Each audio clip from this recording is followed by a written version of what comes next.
Oke, gue jadi udah pakai iPhone 15 Pro ini ya. Gue bakal share pengalaman gue pakai handphone ini selama sebulanan dan ini bukan review. Dan gue sebagai pengguna iPhone 12 mini sebenarnya handphone gue itu udah nggak ada lagi. Udah gue jual handphone gue sebelumnya itu ke videographer ST dan orangnya sekarang lagi keluar kota sama timnya.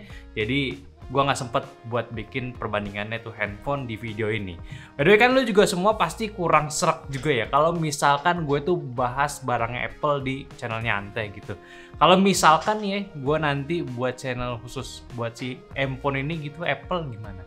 Ya lu nggak perlu subscribe juga, tapi ya thank you kalau misalkan lu penasaran kalau ya gue bahas soal iPhone di channel sebelah gitu. Cuma pendapat kalian gimana dulu? Gue buat channelnya apa nggak usah gitu? Coba komen di bawah. Oke, kita lanjut pembahasan ini si iPhone 15 Pro. Yang pasti gue ganti ke iPhone 15 Pro ini, ya ini worth it banget dari segi banyak hal. Walaupun gue tetap ngorbanin banyak hal, terutama di bagian compactness yang punyanya si mini kemarin. Itu gue kehilangan banget kecilnya si mini dan juga ringannya dari handphone mini kemarin. Dan gue sih tetap berharap kalau misalnya iPhone tuh bener-bener bisa ya consider lagi lah keluarin yang mininya, karena ya gue suka handphone kecil gitu. Kalau buat si iPhone 15 Pro ini sih udah bukan pilihan yang salah lah kalau buat kalian beli. Sayang spend beberapa juta ya kalau misalkan ya lu cuman upgrade dari iPhone 14 Pro doang untuk dapetin si USB-C-nya aja. Ya mending lebih baik nunggu di iPhone 16 aja sambil beli flagship Android ya di tahun ini yang bagus-bagus juga. Dan yang pasti dari segi performa SoC A17 Pro-nya, arsitektur 3 nanometernya Apple kali ini tuh udah does the job well banget, bagus banget. Dan semenjak update OS kemarin dan sekarang ini udah di posisi 17.1.1 OS-nya, udah nggak ada isu panas yang random muncul saat gue gunain handphone ini. Nggak kayak pas gue hands on iPhone 15 Pro kemarin pas gue dipinjemin handphonenya. Panasnya ya sesuai sama kegiatan yang gue lakukan aja. Dan untuk resting benchmark pun juga ini skornya ya yang kecil sebenarnya nggak berarti juga kayak gimana-gimana. Bahkan Geekbench-nya pun juga udah kebalap sama 8 Gen 3 dan juga Dimensity 9300 yang baru launching. Tapi iPhone ini tetep lah ya iPhone gitu. Lancar aja dipakai walaupun speknya kayak biasa-biasa aja. Kalau suhu terpanas selama gue pakai iPhone ini itu di sekitaran 45 derajat Celcius, emang panas. Dan itu pun pas gue lagi pakai intensif gaming nyobain si ya RA Village ya di rata kanan. Itu sebenarnya walaupun panas tapi adalah salah satu pencapaian yang gokil banget, kayak Apple kasih potensi gaming AAA di handphone ini, handphone kecil ya yang biasa itu handphone game-game biasa aja. Dan kalau misalkan bisa mendekati handheld PC nantinya si Apple ini ya kayak misalkan Steam Deck, ROG Ally, gua rasa itu mereka auto oncur untuk di pasar handheldnya ya. Ya daripada extra device gitu, mending beli iPhone aja, main game AAA juga bisa gitu. Gue juga udah lihat kayak pembahasan Linus tentang penggunaan si iPhone dan juga si Steam Deck dan kawan-kawannya udah cukup make sense juga penjelasannya. Bahkan baterai life pun ya sama-sama borosnya gitu. Tapi kalau handheld PC ini nantinya tuh pakai ARM Snapdragon ya mungkin itu bakal beda cerita lagi. Nah, balik lagi si handphonenya ya tentang si desainnya, yaitu body titanium yang cukup ramai dan gue pun suka banget sama stylenya iPhone kali ini, yaitu dia bisa ngereduce 20 gram bobotnya dari iPhone 14 Pro. Dan itu pun pengaruh banget. Memang kerasa beda banget sama iPhone 14 Pro, tapi bukan artinya handphone itu jadi ringan banget. Beda ringannya, tetap masih agak berat dibanding iPhone 15. Cuma yang pasti warna naturalnya ini bagus banget. Ya ini personal preference, ada yang nggak suka juga. Desainnya lebih curve juga di sikunya, jadi lebih enak digenggam walaupun cukup ekstrim ya kalau misalkan gua mutusin nggak pakai case untuk handphone ini. 20 juta men. Mungkin buat kebanyakan orang sebel sama desainnya dan gue pun juga begitu. Tapi semenjak ada postingan si di Apple Hub ya di Instagram itu, gue cukup sadar ya. Desain seperti ini yang iPhone itu punya sama terus tiap tahunnya. Di sini kita bisa lihat gitu gimana perjalanan Apple tiap tahunnya. Makanya saat tiap mereka launching, mereka tuh nggak seperti smartphone Android yang ngedetailin every aspect ya. Setiap aspeknya itu disebutin ini. Tapi ya menjelaskan ya apa yang barunya aja dan fokus ke creative launch-nya gitu. Dan as a user ya udah nggak perlu lagi, nggak bakal lagi sama kaget tuh kayak perkembangan iPhone di tiap tahunnya. Tinggal pakai aja. iPhone pasti tetap sama dan tetap bagus di tiap tahunnya. Walaupun kata bagusnya ini di-apply ke target pasar Apple yang kayak orang awam ya, bukan tech savvy kayak lu, kayak penonton nyantai gitu. Ya kita paham semua soal iPhone 13, 14 juga itu terlalu begitu ya jelek gitu ya. Dan sebagai user yang nggak smartphone centric ya, gue ini orangnya, ya mohon maaf gue nggak bisa share screen on time penggunaan handphone ini ya karena gue jarang pakai HP-nya. Kerja lebih sering di PC, buat konten short pun biasa di PC juga. Jadi rata-rata usage gua di sini cuma dapat 5 sampai 6 jam aja. Sehari pun baterai selalu sisa 20 sampai 30%, habisnya pas ada kegiatan luar doang gitu. Dan itu pun gua selalu kondisiin di always on display yang nyala plus wallpapernya juga nongol. Jadi kalau misalkan lu penasaran gimana sama baterai life, jangan lihat gue gitu. Lihat sama channel lain aja yang ngebahas soal baterai di handphone ini, karena ya mereka lebih aktif di penggunaan smartphone, oke? Dan jujur aja, perbedaan pada penggunaan handphone ini sebenarnya nggak ada bedanya. Kayak dari iPhone ke iPhone aja, apa yang di-expect gitu, nggak ada yang dikira-kira, ya nggak ada.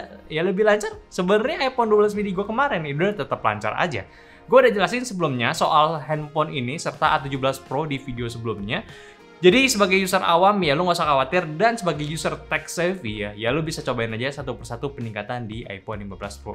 Buat game juga gue cuma tes di Resident Evil aja sebagai flagship game di tahun ini, dan ini handphone gokil banget, run native, tapi emang kelihatannya tuh masih perlu optimisasi. Dari segi suhu performa menurut gue ini ya ini udah 80% playable yang tadi itu. Segi suhu itu 30 menit, main rata kanan itu di 45 derajat. Performanya masih suka ada frame drop, bahkan dialog pun suka lebih dulu daripada animasi cutscene-nya. Dan animasi super samplingnya ini masih kerasa kasar banget. Balik lagi, ini promising parah, belum lagi AAA yang mau rilis di tahun depan bisa lebih gila lagi buat gaming di handphone ini. Ya kalau misalnya Apple bisa ya artinya Android pun juga harusnya bisa gitu ya. Nah kita ngomongin soal kamera. Nih gue nggak mau bahas soal kamera di bagian kualitasnya gitu. Karena udah pasti kalau bermainan di kelas iPhone, udah pasti bagus hasilnya. Review yang lain pun juga bilang begitu, bilang pasti bagus, tinggal soal selera aja. Nah, buat yang Pro ini dia itu kameranya punya di 48 megapiksel, ultra wide itu di 12 megapiksel, telefotonya 12 megapiksel, dan pengzooman 3 kali. Dan kamera depannya ini punya di resolusi 12 megapiksel. Hasilnya ya kalian bisa lihat aja, buat mode standarnya ini nggak mengecewakan sama sekali.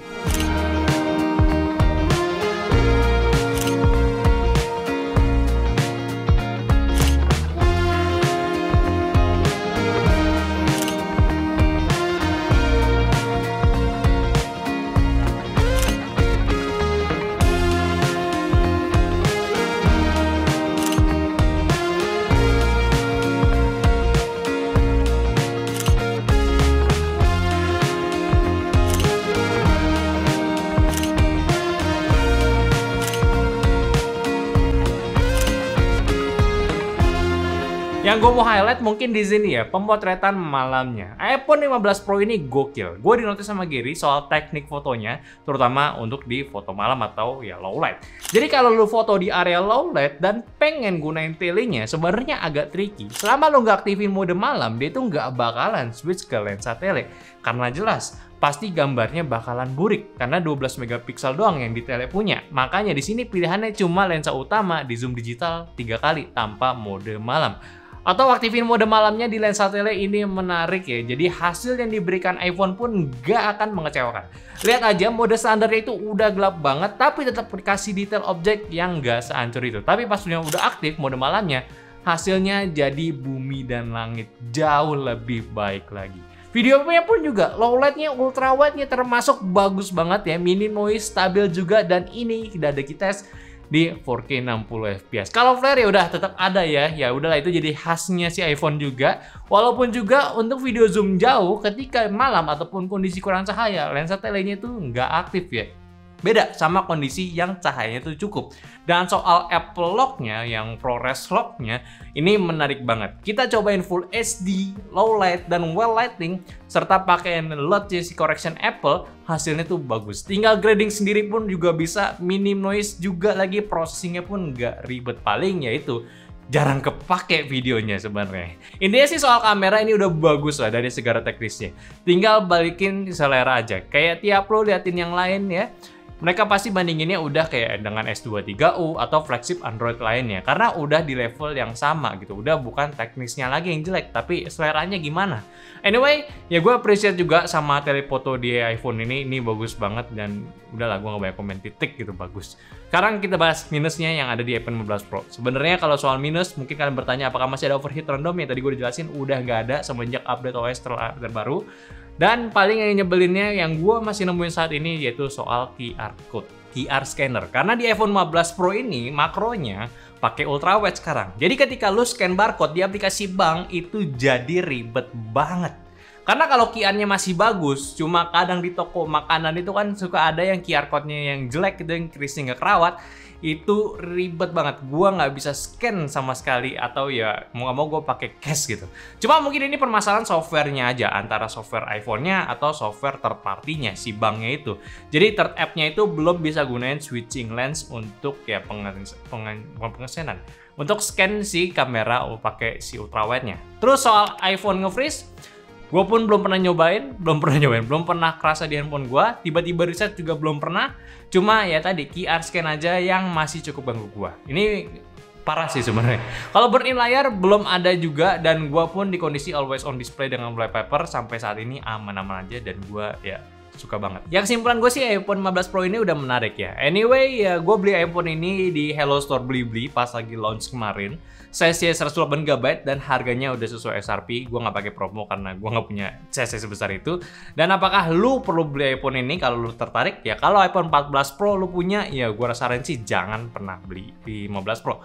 Mending tunggu aja. Cuma kalau lu masih punya iPhone yang lama kayak 11, 12 ya go for it aja. Ini bagus banget, worth the upgrade. Performance-nya ajib, peningkatannya kerasa banget. Yang pasti lu bisa kutip simpulan video-video yang udah pernah bahas iPhone ini pun kurang lebih jawaban gue pasti ya gue setuju sama mereka. Cukup worth it buat all-rounder flagship. Bukan handphone jelek dan performance-nya itu ganas banget. Baterainya masih irit, gue pakai sehari pakai. Ya, tapi dengan catatan gue jarang pakai handphone sih. Yang pasti gue sih ngarap AAA game ini bisa dibanyakin lagi kerjasamanya dengan developer, karena gue males cobain game-game biasa, udah pasti kenceng juga. Gue penasaran sama Assassin's Creed Mirage-nya juga nanti, dan karena si Resident Village ini pun udah bagus performance-nya, tinggal dioptimalin lagi, maksimalin di handphone nih. Ya gitu deh. Ya gue sih tunggu perkembangan iPhone lagi ya. Setelah 3 nanometer proses arsitektur ini jadi, artinya si Apple pun juga udah punya waktu buat maksimalin lagi si chipsetnya. Ya ini salah satu iPhone yang bagus banget, karena setelah iPhone 13 dan 14 kemarin itu terlalu biasa aja, bahkan gue bisa bilang jelek gitu ya. Oke, mungkin aja dulu pembahasan gue dari iPhone 15 Pro ini. Sebulanan pakai gue nggak kecewa banget. Gue senang apa yang gue udah beli. Mungkin nanti di videonya gue bakalan bandingin iPhone 15 Pro ini dengan iPhone 15. Cuman nggak tahu gimana pendapat kalian. Apakah gue lebih baik buat kontennya di channel nanti, atau gue bikin channel terpisah lagi? Silahkan komen aja kalau kalian tertarik gitu ya. Dan tolong bantu juga share video ini ke teman-teman kalian yang mungkin masih penasaran ya, iPhone 15 itu masih bagus atau enggak sih? Ya, kasih aja video ini. Dan juga kasih pendapatnya di kolom komentar, dan kalau kalian suka, like videonya. Follow semua sosial media kita yang ada di Instagram, TikTok, Facebook, dan Discord, yang semua link ada di deskripsi. Dan terakhir, sampai jumpa di video nyantai selanjutnya. Bye-bye!